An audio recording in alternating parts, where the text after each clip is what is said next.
Money's not in control. We treat it like it is. My income ceiling is directly connected to my identity ceiling. It's not about my income statement. It's not about how much money I make in my chosen profession. It's about me and how I'm feeling about what I'm offering and what I'm worth.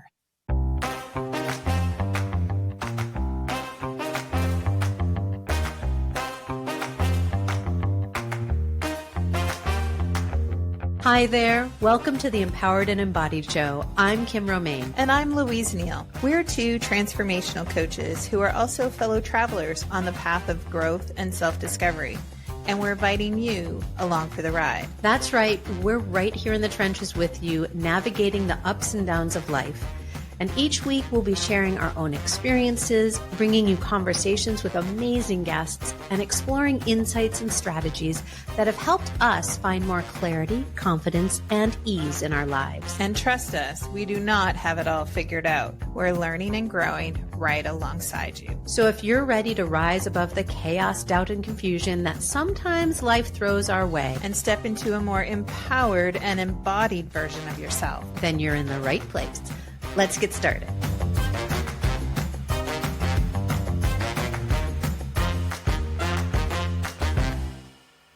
Hello, everybody. Welcome back to another episode of the Empowered and Embodied Show. I'm one of your co-hosts, as always, Kim Romain, joined by the lovely, the wonderful. It's me, I'm Louise. So how are you doing today? Fine. Sounded like another F word was going to come out. Well, there were F words earlier today with my washing machine. It's broken and I've tried really hard to fix it myself. I'm a pretty roll up your sleeves and get in there kind of gal. And I tried really hard to fix my washing machine. And just before the recording of this, I had to call a repair person to come and fix it. And it's money. It's money, right? And I feel defeated by a washing machine because I couldn't fix it. Now that's not my full-time job, right? I'm not fixing washing machines. I'm not fixing washing machines all the time. And then this one is the one that just, I couldn't get past, but I do like to try my hand at fixing things and I couldn't quite get it. I just remember the snowblower story. Yeah. So that comes up often, and it comes up for me often because I do check in with myself to say, am I snow blowing this? Which is funny. So for you listeners who didn't hear that episode, it was one winter, not this last winter, many winters ago. I think it was 3 years ago. Yeah. So I had bought a snowblower and I couldn't get it working. It was just a little one to do the little driveway and the sidewalk.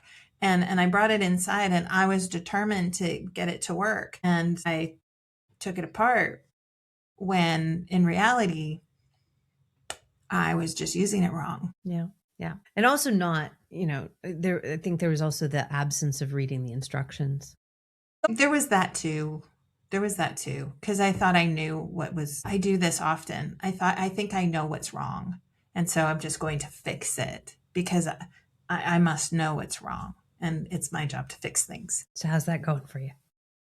Yeah, that's not really a great way to approach a lot of problems, if any at all, actually. So I laugh. I got off a call with 20 amazing humans just before this. And that was the conversation was, right? I can do more. I can fix this. This is right. Every individual on the screen was born into a female identifying body. So having that as the background, I can fix this. I can do it. If it's a problem, it's no problem for me because I am a capable individual who now needs to do the things that not everybody has been taught to do. If it's a problem, though, we are here. We can solve it. And if we can't solve it, what's wrong with me? Sure. Yeah. We go to that place of what's wrong with me. I could do this better. I should do this better, which we know we don't like to should on ourselves. But that pressure that has been placed on us externally that we've internalized to feel like, okay, yeah, I have to go fix the washing machine. And what happens the minute you said that, I just went, oh, how did that feel? How did that feel when you went, I'm not going to be able to fix it today? Yeah, so it's interesting because I think of me 3 years ago, like pre-snowblower event, would have been very like disappointed. And I am a little bit disappointed because I replaced the pump in my washing machine. Like that's not a small task.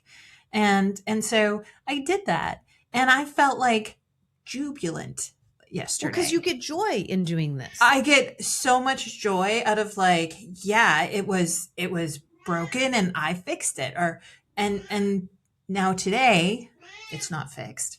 I thought it was fixed. And now I'm like, I'm kind of disappointed. I was like, it took the wind out of my sails because it's like I couldn't fix it. I didn't fix it. I don't have the not capacity. I don't have the competence to Hmm. fix it because I don't Yeah. have the skills. Like we said at the top of the episode, that's not my full-time job, Right. You're not repairing a washing washing machine machines. repair person. No. So yeah, it's disappointing a little bit.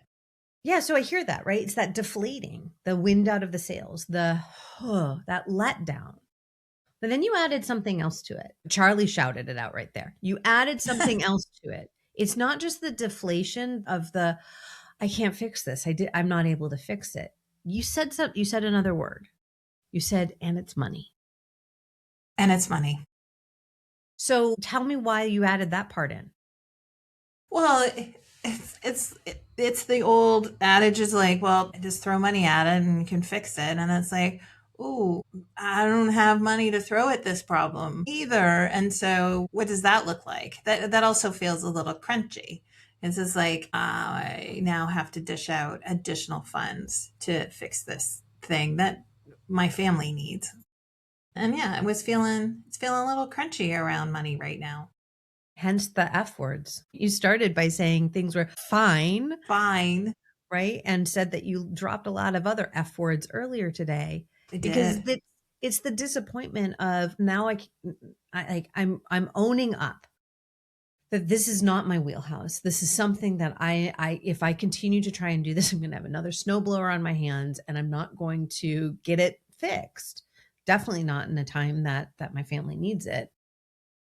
So here I am now needing to go through another emotional exercise is what it sounds like of now I have to pay money for it. And that Yeah. it doesn't come quote unquote easy or with ease. Yeah, it's a little bit around that I don't want to be wasteful Mhm. of money. So there's a little bit of this idea that actually money can be wasted. I'm not really sure about that. But it's also like what's the other saying? When you throw good money after bad, like at what point, right? Like and so there's always a scarcity around money when I talk about it because it's like it's not infinite. There's only so many digits in my bank account, and I would rather be spending that money on something else. It's always this constant trade off around like if there's money for the washing machine, it's like that now there's not money for something else because again, it's scarce, it's limited, it's right. There's only so much of it to go around. I've been fighting that story for a really long time around money. Yeah. It's the words that you're choosing is are interesting, right? Fighting, Mm-hmm. scarce, Mm-hmm. not infinite, right? It's limited. Um yeah, there's definitely some hold. It sounds like some hold that money is having in your life right now. And I'm curious, and this is not a coaching session. I'm not here to help you through it, but I am It could curious. be. It could be, and that could be interesting. Who knows what will happen from here? I am curious to know. You said two idioms, right? You said the throwing good money after bad and a waste of money. Mm-hmm. Whose stories are those? Yeah, money stories run so deep. It's, when I think about how I was raised, it was always in that vein where there is always an end to the money. There's it's always finite. There's money's precious, and so we want to be very aware of where we're spending our money for sure. And don't get me wrong, there's like aspects that I really enjoy around not spending money. Like Sure. I enjoy thrifting. Mhm. And it's not just a money thing that helps me in that space. It's also how I'm helping this planet around secondhand clothing and thrifting and third and fourth, right, pass me downs for furniture or whatever that happens to be. I do enjoy that and it makes me feel good, right? But that it's that good feeling that doesn't often come around when I'm putting out money that I feel like I just don't have for that particular thing. Now, it doesn't mean I don't have money. It's just like, do I have money for this? Right. Right. Well, because it sounds like you had the money, you had a different intention for the money. Good. Like, and it was probably going to be fun and silly. And now I have to like adult and like not spend that money on fun and silly things. Yeah, that adulting is no joke. I feel like money's a big part of it. And it's one of those taboo things that we're quote unquote not supposed to talk about. We're supposed to just magically know about money, but we're not supposed to talk about money. We're not supposed to talk about how much we make. We're not supposed to talk about how we spend it. We're not supposed to talk about how we utilize it. We're not supposed to talk about our ethics and our values around it in terms of like, how do we choose to spend our money? There's so many stories of I have to, the responsibility, the accountability around money. And one of the things that I have gone through more money therapy in my life than most people will ever even think possible. Because my money stories were not just running my relationship with money, they were running my relationships. They were running how I worked, what jobs I took, what industries I was in, the relationships that I was in, how I treated my friends who had more money or less money than me, or my perceived how much I perceived they had. Money was showing up in a overabundance in my life, not in terms of too much money, but in terms of how much of a hold it had on my life. And I find it fascinating that we're not supposed to talk about it. Yeah, I know. It's like this big taboo around all of those things, right? Not just like how we make our money or how much we're making, but it's how we're spending our money. How, right? How, what's our equity debt rate? Like, we don't talk about any of those things. And it can start to, I think, because we don't talk about it, we start to make stuff up.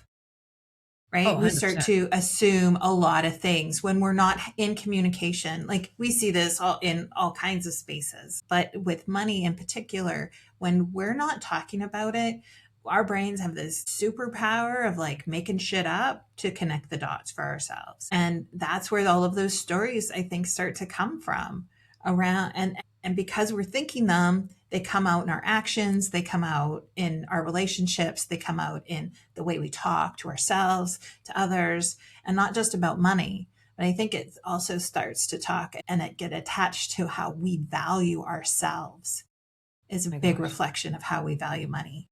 Yeah, it's so funny. So somebody who's very, very close to me, doing very well for themselves in a marriage. They lived in a beautiful home. Everything was cared for, had new cars. They were thrifty where they needed to be thrifty. They were not over consuming, but they definitely had some level of wealth.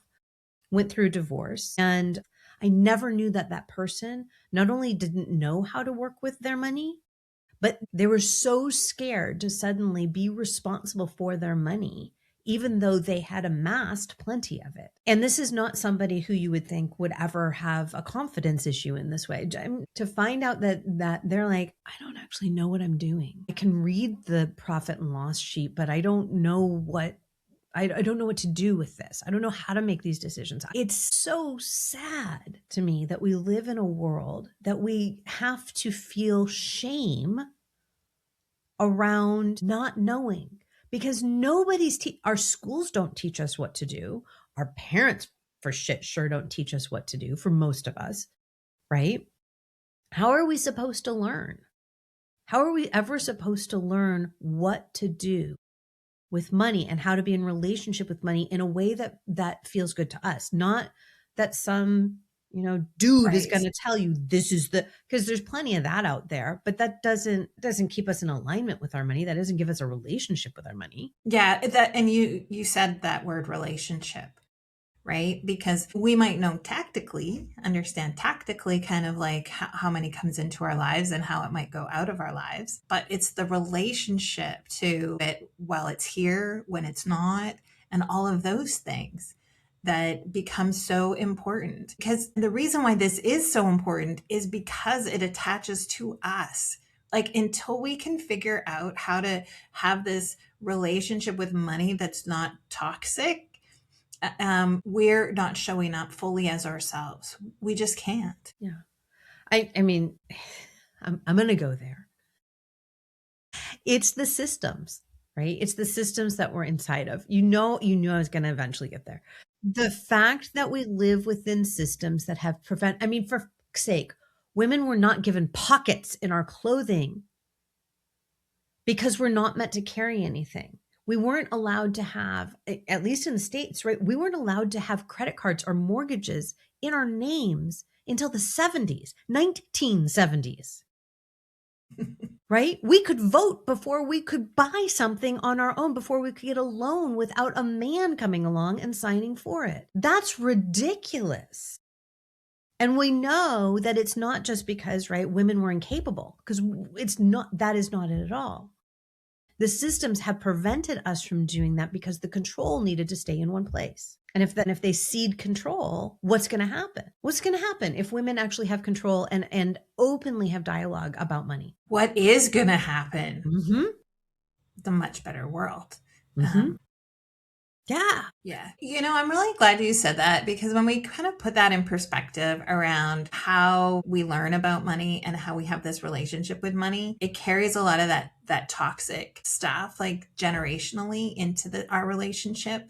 But it's also a fairly new relationship when we think about it, a fairly new positive relationship. I think I should underline that. And so it is something that I think the expectation that we have of ourselves is that we just should know about these things, when in reality, says who? Says who should we know, right? It's the same with my washing machine. Yeah. Why should I know how to fix it? Why should I? So how do we change this relationship that we have with money? Like, how do we take something that can feel pretty toxic, that's often attached to our own worth in a lot of ways? How do we start to kind of like unpack or change our stories? I mean, it starts with awareness, right? It starts with awareness that, one, we even have a money story. So I think that if you are noticing the somatic, the feelings, the emotions around money, you want to avoid looking in your checking account or your bank account. You don't want to look at your credit card statements.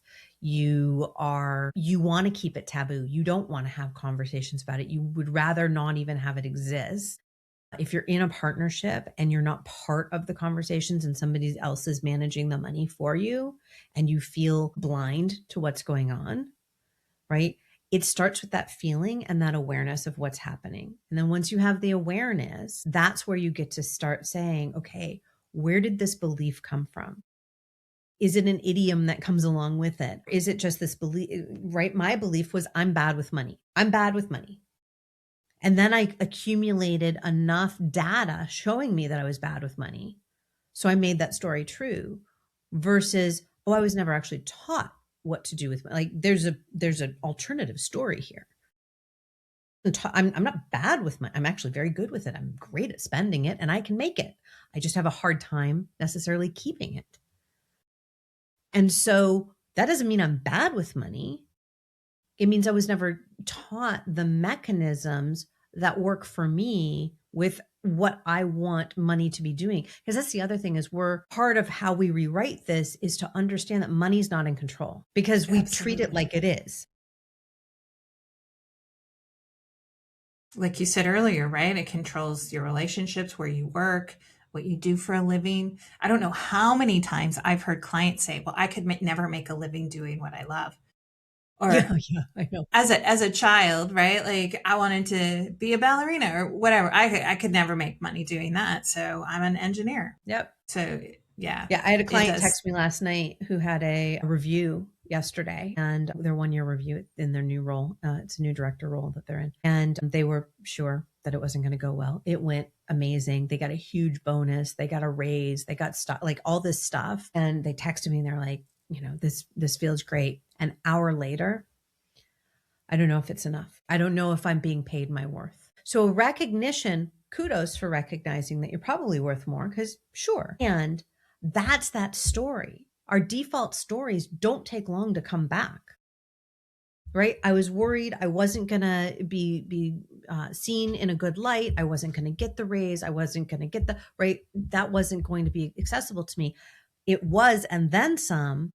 And then the original narrative comes right back in, but it's still not enough. And we rely so heavily on these stories that it makes it really hard for us to parse out what's a story anymore and what is real, right? Like I said, I had decades of data that I could show you that I was quote unquote bad with money, but that was just a story that I was bad with money because that was the only terms that I had for it, right?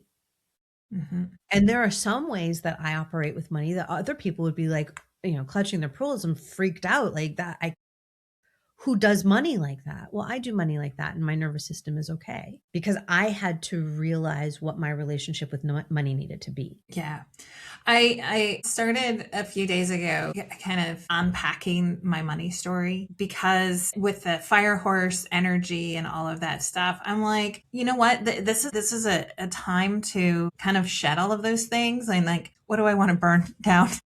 Mm. What do I want to burn down? And what do I want to leave behind? And so I've done money work before, right? You and I have even done money work together. But as I always think we can do more in that space. And I know I can grow more. And so the thing that came up for me as I was doing some of this work in the last few days was around let me try to get it right. My income ceiling is directly connected to my identity ceiling.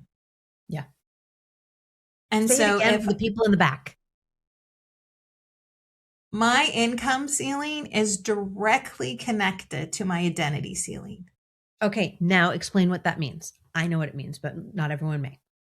So in my business, I've made the same amount of money, almost like within $100 of each other for the last 5 years. So that's terrible. I don't know if you know this thing called inflation. So this is not really growth, but I found it so fascinating. And it's like, why can't I break through this particular income level? What's keeping me from this?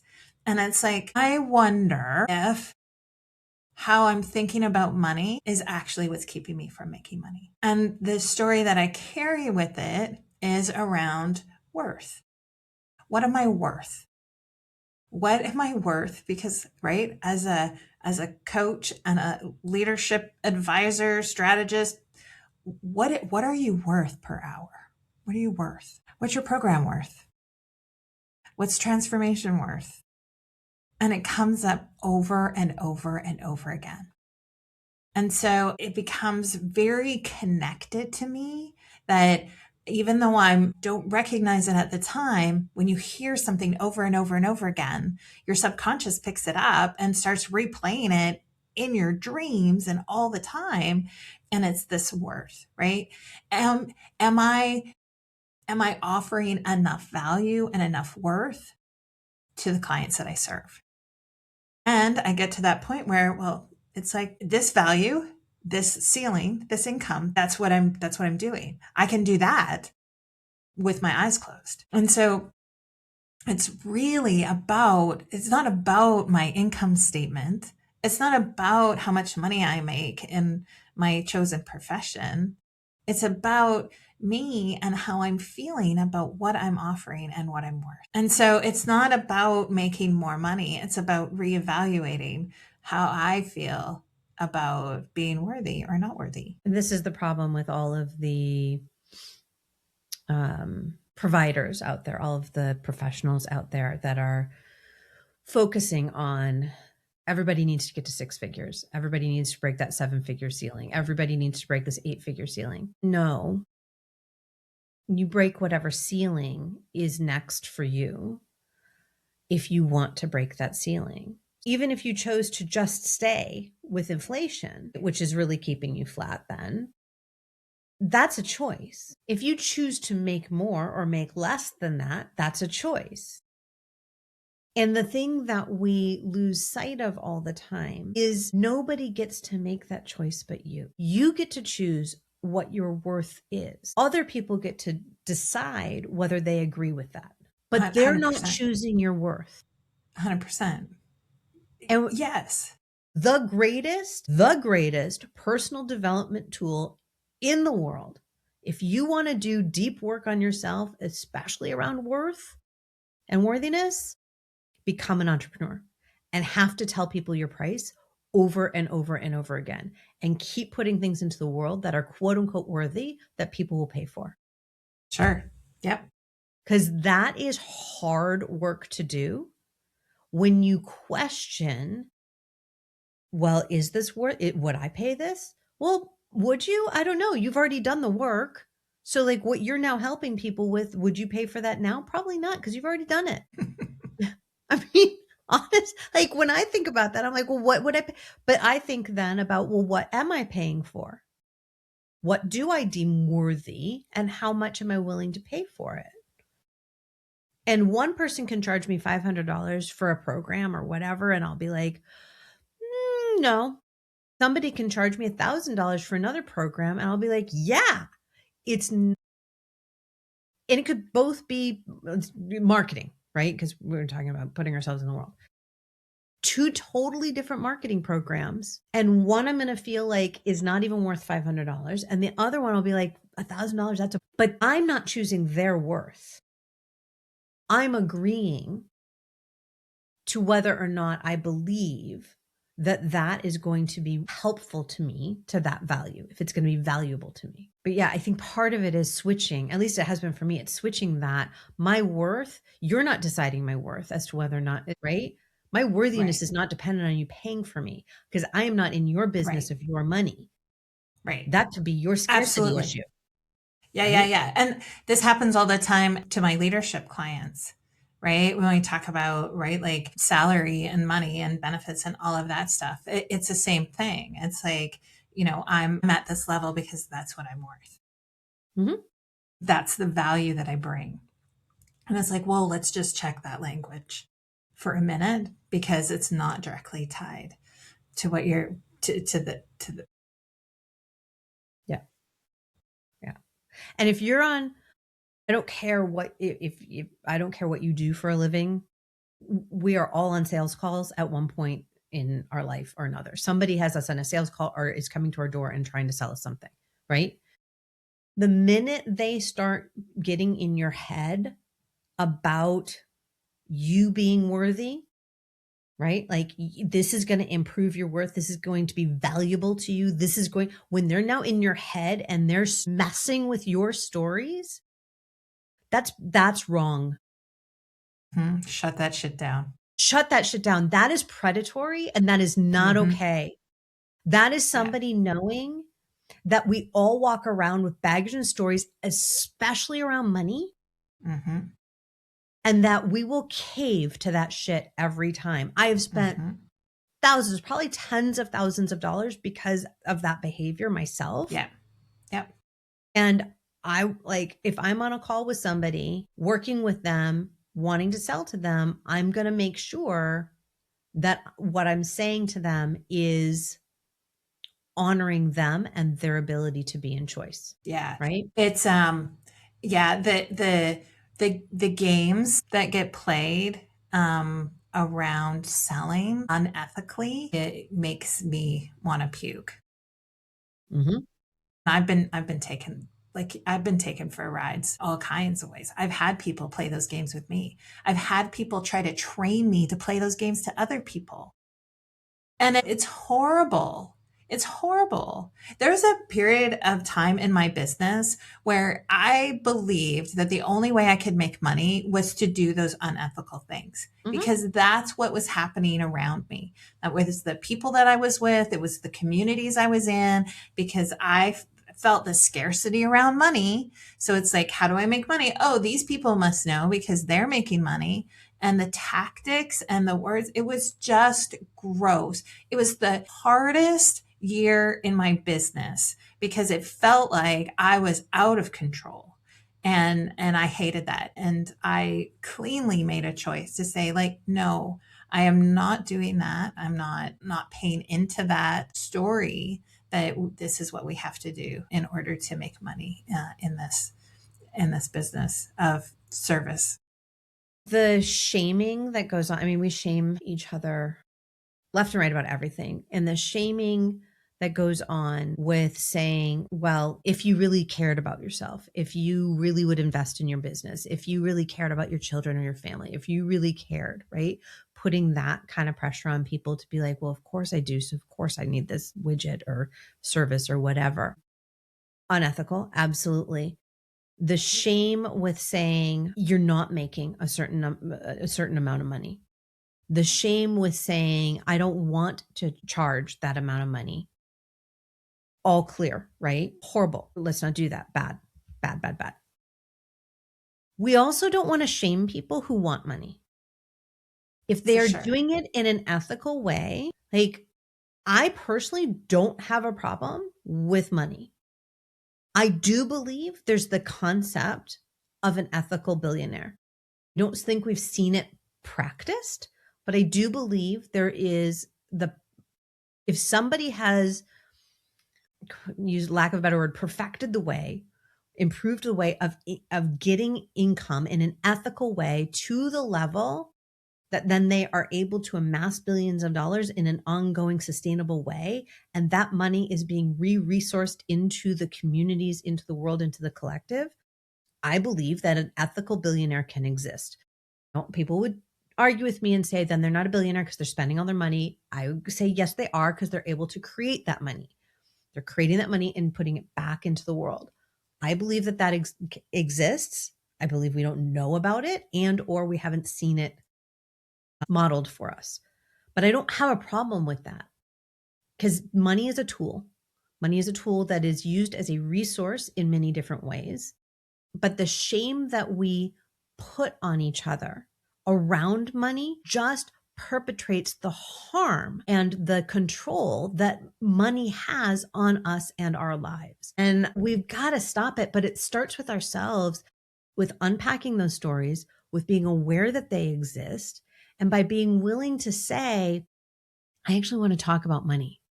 Like, I don't know anything about it, or I know a lot about it, and I don't want to be embarrassed that I know about money and that I like money, but I don't want to be unethical. Like, let's talk about it. It doesn't stop. We need to stop being so goddamn puritanical. Like, stop it. Because now it is a control mechanism that is keeping people in these shame spirals and not allowing them to move forward and heal and do the work they're here to do, because they're so wrapped up, right? Like you were saying, right? The feelings that come up, and then it's like that energy could have been spent elsewhere. Spent. Mhm.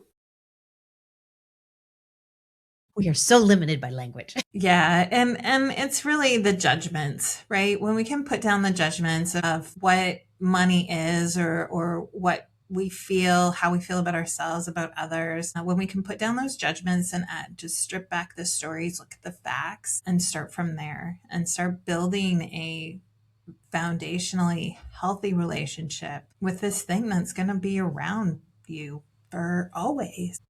Yeah, until we find another tool to use. Bitcoin. It's still money. Well, there's always some kind of exchange, right? Like Exactly. there's always like money was created, right, to facilitate an energetic exchange. And so that's all it is. Yes. And then we did a whole bunch of other stuff with it. Some of it good, some of it not so good. But we existed before money did. Money is a construct that we created. And whatever we call money, whatever we call that exchange, we were able to exchange, act to long before money came along. Any form of money came along. So whether it's another form of exchange or we evolve to a place where that type of exchange is not needed any longer. In the movies, they call them credits or whatever, right? At some point, it's like, you don't need anything. You just have credits. It's like, sure, we could go that. It's still money, right? And because it's based on the haves and the have-nots, but maybe someday we'll get to a point where humanity isn't focused on the haves and have-nots, and we have a way to exist outside of that. But until then, we get to learn how to be with it. Right. And we get to work with our stories. Yeah. I know we've had personally a lot of conversations around this. I know we've had a couple of wonderful experts who work in the world of money on the show in the past. And I know we could continue talking about this forever. I would love to know what is from today, from this purview, with all the things that we've learned and all of the work that you've been doing, what is something you want the listeners to take away with them today? I think it's interesting. Language is interesting. And the whole idea around money and worth, right? Like, what is this worth? I believe reframing or replacing that word worth with something else is a great beginning to challenge yourself around your money stories. I don't know what that word is. It's your word, right, dear listener, whatever that is. But to think about like how that word worth comes into your life and what does that mean? And just to pay attention to that. Yeah. Yeah. It's important because we are limited by the language that we have. And if a word is creating dissonance in you, it's an opportunity for you to find something that does work for you. Yeah. Yeah, for sure. How about you, Kim? Yeah, I think it's around noticing. It's the awareness. It's coming to that place of being aware of how big a place money takes in your life. If you're feeling the scarcity, if you're walking around holding scarcity, holding your breath, avoiding talking about money, looking at money, dealing with money, that avoidance is also creating a really big energetic leak in your life.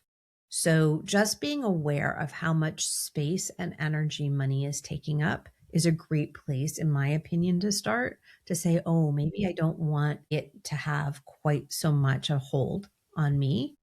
And maybe I want to right size that relationship a little bit. Yeah. Yeah. And you're right. We have some really great episodes in our library around money. We've had some great guests on here that ethically talk about money. Yeah, we'll link to those in the show notes for sure. Yeah, good stuff. Good stuff. Thanks for this conversation today, Kim. It was well worth it. Oh, very nice. It's always valuable to spend time with you. Oh, nice. All right, everyone. Have a great rest of your day. Bye for now. And that's all for this week's episode of the Empowered and Embodied Show. We hope today's episode has sparked something within you. Remember, we're all on this journey together. If something did resonate with you today, why not share it with a friend who might need to hear it too? You can find us everywhere you listen to podcasts. Don't forget to subscribe so you never miss an episode. And if you're feeling generous, leave a review. Your feedback not only helps others find the show, but also helps us understand what's most valuable to you. Until next time, be kind to yourself, stay curious, and remember, we're walking right alongside you. Thanks for being part of our community.